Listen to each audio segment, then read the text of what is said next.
major accident over here. I don't know if y'all can see that. I don't know if Strong storms hit Austin County yesterday, causing damage in Bellville.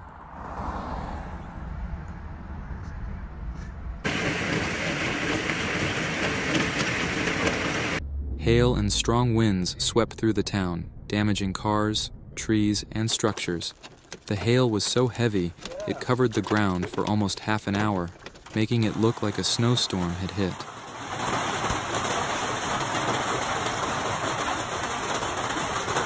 Temperatures dropped by 20 degrees. Austin County officials reported that power will be restored before sunrise Saturday, and fortunately, no injuries were reported.